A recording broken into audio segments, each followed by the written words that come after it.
अस्सलाम वालेकुम वरहमतुल्लाहि वबरकातुहू। आज वो रात है जिस रात की बुनियाद पर इस महीने का नाम शब बारात रखा गया। आज 15वीं शाबान की रात है।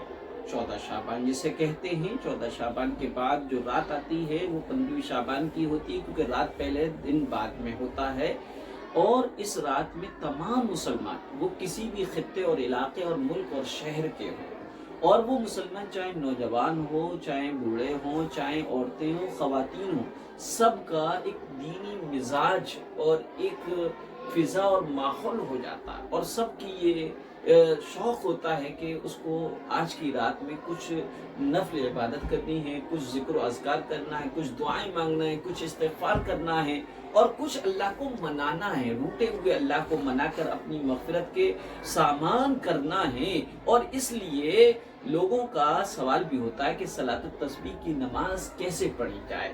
कुछ लोग तो सलातुत तस्बीह की नमाज के तरीक़े से वाकिफ़ होते हैं, लेकिन दूसरे वाले को नहीं समझा पाते। और कुछ लोग जो है सलातुत तस्बीह की नमाज से वाकिफ़ नहीं होते और ना ही वो उसका तरीक़ा समझना चाहते हैं, बल्कि एक गलत तरीके पर वो सलातुत तस्बीह पढ़ते भी हैं और उनको सवाब भी नहीं मिलता। वो तरीका है सलातुत तस्बीह की नमाज को जमात से पढ़ना, यानी पढ़ाने वाला कोई एक हो और वो जोर जोर से पढ़े और पीछे उनके जो है खड़े हुए लोग हैं वो भी पढ़े। तो याद रखिएगा, नफल की नमाज, क्योंकि सलातुत तस्बीह की नमाज नफल है और नफल जमात से जायज़ नहीं है, लिहाजा ये सलातुत तस्बीह की नमाज को आप समझ लीजिए, फिर दूसरों को समझाइएगा।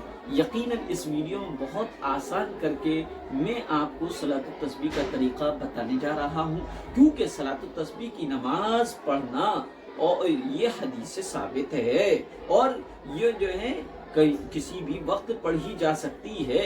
और इतनी फजीलत वाली नमाज है कि इसको रोजाना या फिर हफ्ते में या फिर एक महीने में एक बार या जो है साल भर में एक बार या जिंदगी में एक मर्तबा जरूर पढ़ना चाहिए, क्योंकि ये वो नमाज है जिससे तमाम सगीरा और कबीरा गुनाह अल्लाह ताला माफ फरमा देते हैं। और इसकी नमाज का तरीका क्या है, और इसको समझने से पहले अगर आपको तीसरा कलमा याद नहीं है तो याद करें, क्योंकि इस नमाज में खास तौर पे तीसरा कलमा ही पढ़ा जाता है और एक खास तादाद में पढ़ा जाता है। तीसरा कलमा है सुबहानल्लाहि वल्हम्दुलिल्लाहि वला इलाहा इल्लल्लाहु वल्लाहु अकबर। यहीं तक पढ़ ले तीसरा कलमा। ये तीसरा कलमा 75 मरतबा एक रकात में पढ़ा जाएगा, 4 रकात में 300 मरतबा पढ़ा जाएगा। अब नियत समझिएगा, नियत करेंगे, नियत करता हूँ या करती हूँ 4 रकात नमाज सलातुत तस्बीह वास्ते अल्लाह ताला के, मुंह मेरा किबले की तरफ, अल्लाह अकबर। तो फिर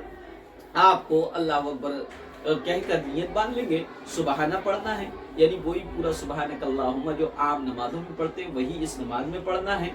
और उस तीसरे सुबहाना के बाद 15 मरतबा तीसरा कलमा पढ़ना है। फिर उसके बाद सूरह फातिहा पढ़ेंगे और उसके साथ कोई भी सूरत जो आपको याद हो वो मिला लेंगे। और उस सूरत मिलाने के बाद, पढ़ लेने मुकम्मल होने के बाद, फिर आपको 10 मरतबा तीसरा कलमा पढ़ना है। और 10 मरतबा जब तीसरा कलमा पूरा हो जाए तो अल्लाह अकबर कहकर रुकू में जाएंगे और रुकू की तस्बीह 3 मरतबा सुबहान रब्बिल अज़ीम पढ़ने के बाद 10 मरतबा तीसरा कलमा पढ़ेंगे। और फिर रुकू से समी अल्लाहु लिमन हमीदा रब्बना लकल हम्द कहकर जब सीधे खड़े हो जाएंगे कौमे में तो 10 मरतबा आपको फिर यही तीसरा कलमा पढ़ना है। फिर तीसरा कलमा जब पूरा हो जाए तो अल्लाहु अकबर कहकर पहले सजदे में जाएंगे और सजदे में 3 मरतबा सजदे की तस्बीह सुबहान रब्बियल आला पढ़ने के बाद 10 मरतबा ये तीसरा कलमा पढ़ना है। और फिर पहले सजदे से उठकर अल्लाहु अकबर कहकर बैठ जाएंगे, जिसे जलसा कहते हैं। और जलसे की हालत में 10 मरतबा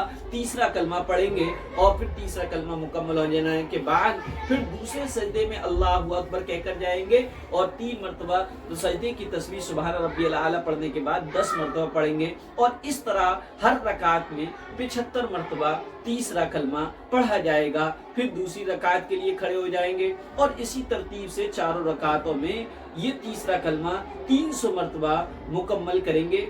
और अगर ये जो है रात के किसी भी हिस्से में आप नमाज पढ़ सकते हैं, तो इशा के बाद कभी भी इस नमाज को आप पढ़ सकते हैं।